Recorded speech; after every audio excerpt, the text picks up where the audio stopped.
Hai guys, kembali lagi bersama teman hayalan. Kali ini saya akan kembali mendongeng sebuah alur cerita film yang berjudul X-Men Dark Phoenix. Di awal film memperlihatkan Jean Grey muda yang sedang dalam perjalanan dengan kedua orang tuanya. Jean menggunakan kekuatannya untuk merubah-rubah siaran radio yang ada di dalam mobilnya. Tetapi hal itu mengakibatkan dirinya kelelahan karena suara-suara di dalam kepalanya. Kemudian dia berteriak agar mereka diam. Hal itu membuat ibunya yang sedang menyetir kehilangan kesadaran dan menabrak mobil yang ada di depannya. Kecelakaan itu membuat kedua orang tuanya tewas di tempat, tapi Jean dapat selamat dari kecelakaan itu tanpa luka sedikit pun.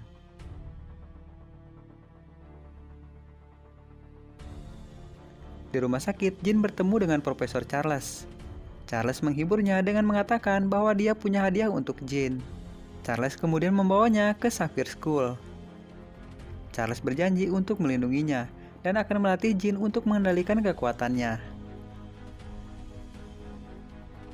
Singkat cerita, tahun 1992 memperlihatkan pesawat luar angkasa yang mulai diluncurkan. Tapi ternyata di luar angkasa, nampaknya ada suara matahari di lintasan pesawat luar angkasa tersebut. Presiden meminta bantuan kepada Charles untuk menyelamatkan semua astronot di dalam pesawat tersebut.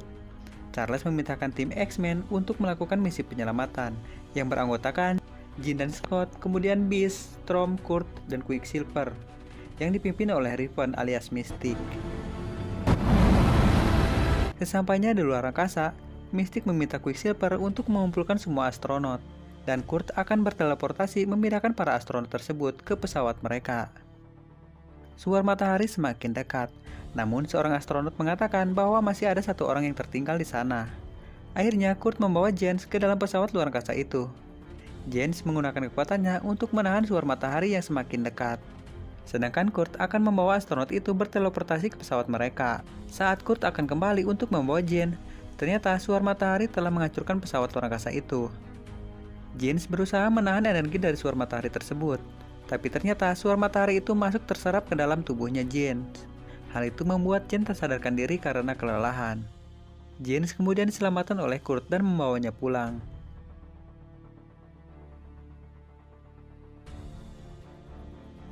Sesampainya di akademi, Charles meminta semua siswa untuk libur bersekolah hari ini. Untuk merayakan tim X-Men yang berhasil menyelesaikan misinya. Di tempat lain, terlihat 3 pesawat tak dikenal turun ke bumi. Kemudian memperlihatkan seorang wanita yang bernama Margaret pergi untuk mengecek anjingnya yang terus menggonggong. Di sana dia melihat alien yang bernama Fogg mendekatinya. Kemudian alien itu membunuhnya dan menyamar sebagai Margaret. Di lain tempat, Charles meminta Hank alias Beast untuk memeriksa keadaan Jens. Setelah diperiksa, ternyata Hank melihat kekuatan yang melampaui batas dari tubuh Jens. Saat berpesta di luar bersama teman-temannya, Jens merasa sangat kehausan, hingga dia tidak bisa berhenti untuk minum. Di lain tempat, Mystic bertemu dengan Beast. Mystic berkata bahwa dia ingin pergi dari akademi, karena Mystic merasa Charles hanya memanfaatkan mereka demi kepentingannya sendiri. Charles mengorbankan mereka demi nama baiknya sendiri di mata presiden. Akan tetapi, Hank melarangnya dan memintanya untuk tetap tinggal bersamanya di akademi. Kembali ke tempat Jean. Setelah melihat api unggun, Jean teringat kembali kejadian di luar angkasa. Hal itu membuatnya hilang kendali. Tanpa sadar, Jean melepaskan kekuatan yang sangat besar dan membuat orang-orang di sekitarnya terlempar. Mengetahui hal itu, Charles bersama Raven dan Hank pergi ke dalam Cerebro untuk masuk ke dalam pikiran Jean.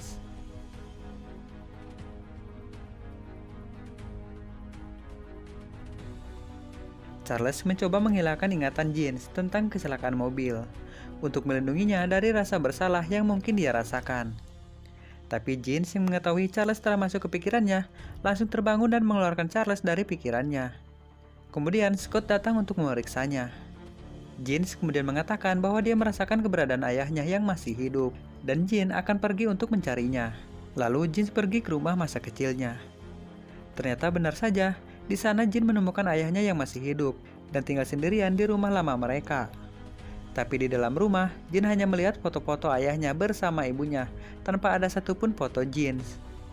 Jean kemudian melihat ke dalam pikiran ayahnya untuk menemukan ingatan lamanya. Ternyata ayahnya dengan sukarela menyerahkan Jean kepada Charles. Kemudian ayahnya menyalahkan Jean atas kematian ibunya. Perkataan ayahnya membuat Jean sangat emosi. rumahnya mulai bergetar. Ayahnya meminta Jeans untuk menghentikannya.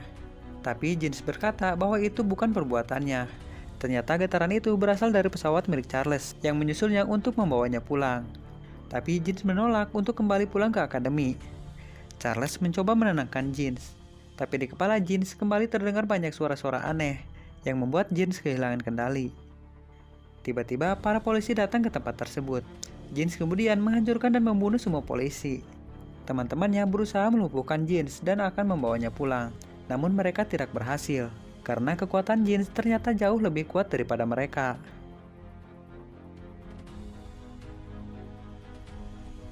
Mystique kemudian mendekatinya dan berusaha menenangkannya. Tapi mendengar perkataan Mystique, kembali membuat suara-suara aneh di dalam kepalanya datang kembali. Jeans hilang kendali dan tanpa sengaja membuat Mystique terlempar hingga tertusuk oleh kayu yang patah. Jeans tersadar setelah melihat Mystique terbunuh. Karena merasa bersalah, kemudian dia pergi meninggalkan tempat tersebut. Beast mencoba menolong Mystique, tapi Mystique sudah tewas.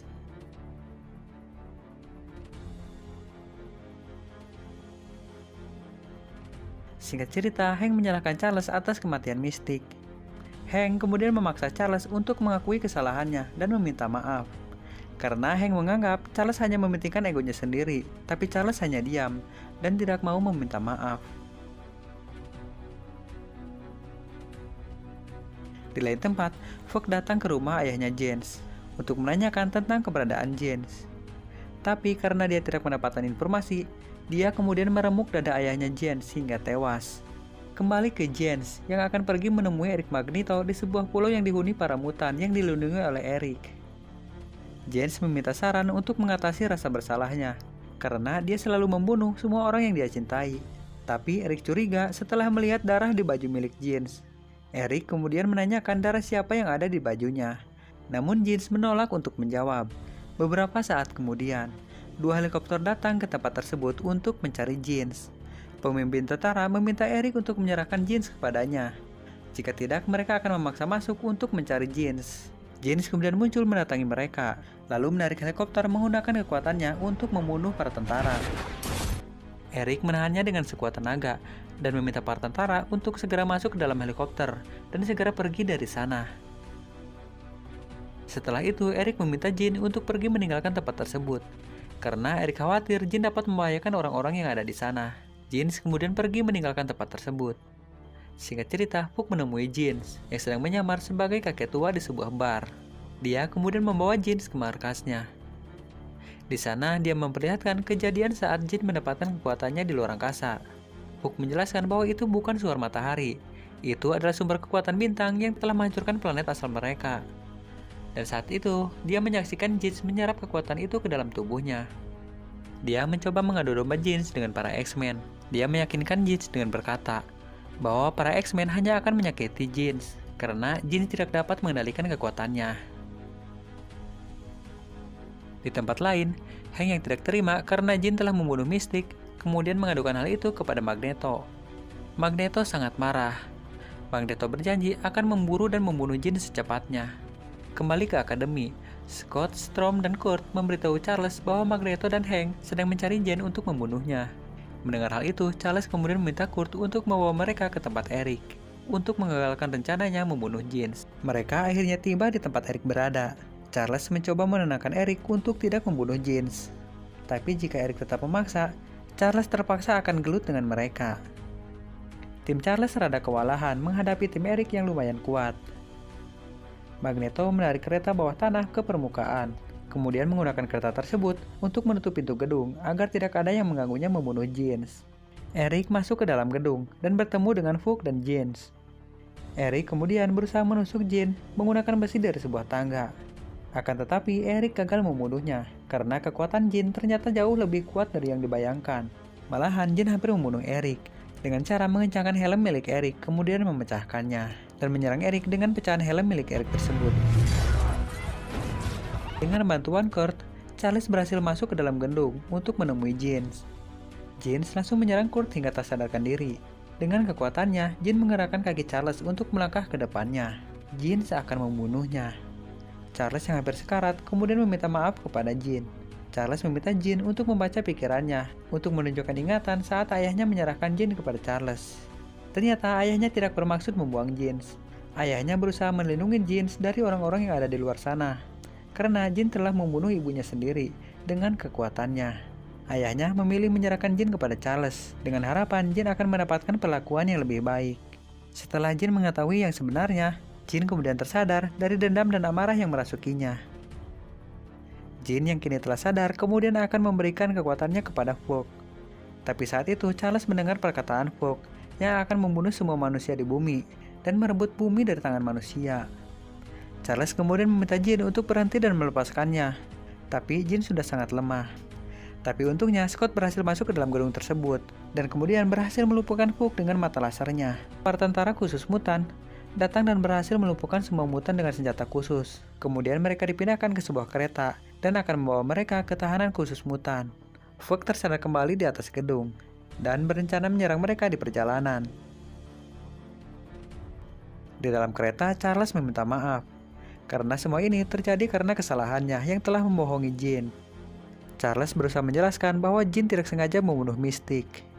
Jin sekarang dikuasai oleh kekuatan yang sangat besar, dan Jin tidak bisa mengendalikannya. Dan itu bukan keinginan Jin. Charles mengatakan bahwa Jin masih bisa diselamatkan, dan mereka harus membantunya menyelamatkan Jin. Karena saat ini, Fog telah mendapatkan separuh kekuatan Jin, dan dia pasti akan kembali untuk mengambil kekuatannya dari tubuh Jin. Ras alien kemudian mulai merangsek masuk ke dalam kereta. Charles memberitahu penjaga untuk segera melepaskan mereka, karena yang mereka hadapi bukan mutan. Tapi penjaga itu tetap menolak melepaskan mereka. Ras alien mulai masuk ke dalam kereta dan berhasil membunuh para tentara. Seorang tentara kemudian memberitahu bahwa yang mereka hadapi bukan mutan. Ras alien mulai menobrak pintu gerbong. Merasa panik, kemudian tentara itu langsung melepaskan Charles dan teman-temannya. Kemudian pertarungan mutan versus alien pun dimulai. Beast mulai menghajar para alien dengan brutal. Storm menggunakan kekuatan petirnya untuk menyerang alien di atas kereta. Kurt membawa salah satu alien ke depan kereta sambil tersenyum. Ulala, anjir. Charles berusaha menyadarkan Jin, sedangkan Scott menjaga pintunya. Magneto menggunakan kekuatannya untuk meremas gerbong kereta yang berisi alien dan melemparkan gerbong tersebut. Dari atas jembatan, Fog melompat ke dalam kereta dan berhasil melumpuhkan Beast. Storm berusaha menyerangnya, namun petirnya terasa geli bagi Fog. Kemudian Kurt menyerangnya dengan sebuah pisau. Bercanda nih si Kurt, anjir. Menutup jalan ke tempat Jin, kemudian mengendalikan semua senjata milik tentara di sana untuk menembak Fog. Jin membawa Charles masuk ke dalam pikirannya dan berkata bahwa Jin telah memaafkan Charles. Fog berhasil melumpuhkan Eric dengan mudah, begitu juga dengan Scott. Jin mulai bangun. Jin membuat proteksi ke tubuh Charles dan semua teman-temannya. Kemudian mengangkat kereta dan memutar-mutar kereta tersebut. Lalu melemparkan kereta tersebut ke permukaan tanah untuk melumpuhkan para alien di dalamnya. Charles dan yang lainnya berhasil diselamatkan menggunakan kekuatan Jin. Para alien ternyata masih hidup dan kemudian berusaha menyerang Jin, tapi Jin dapat dengan mudah menghancurkan mereka dengan kekuatannya. Salah satu alien berhasil menusuk Jin dari belakang hingga tembus ke dadanya. Tapi tidak semudah itu Ferguson. Cerot. Fog kemudian kewalahan saat berusaha mengambil kekuatan Jin. Tapi Jin tetap memaksa Fog untuk mengambil kekuatannya. Jin berusaha memasukkan seluruh kekuatannya kepada tubuh Fog untuk menghancurkannya. Tapi hal itu hampir menghancurkan tubuh Scott yang juga ada di sana. Kemudian Jin membawa Fog terbang ke luar angkasa. Jin mengeluarkan semua kekuatannya yang berhasil membunuh Fog. Kekuatan Jin membuat ledakan yang sangat dahsyat di luar angkasa, yang terlihat sangat jelas dari bumi. Sejak saat itu, Jin tak pernah terlihat lagi. Charles dan yang lainnya kembali harus kehilangan orang yang mereka sayangi. Sebagai rasa hormat kepada Jin, mereka mengubah nama akademi mereka menjadi Jin Grey School. Di akhir film memperlihatkan Eric yang menemui Charles yang sedang ngopi santuy di pinggir jalan dan mengajaknya untuk bermain Mobile Legends. Mungkin sekian dulu guys, dongeng film dari teman hayalan. Sampai jumpa di alur cerita film selanjutnya. Tit.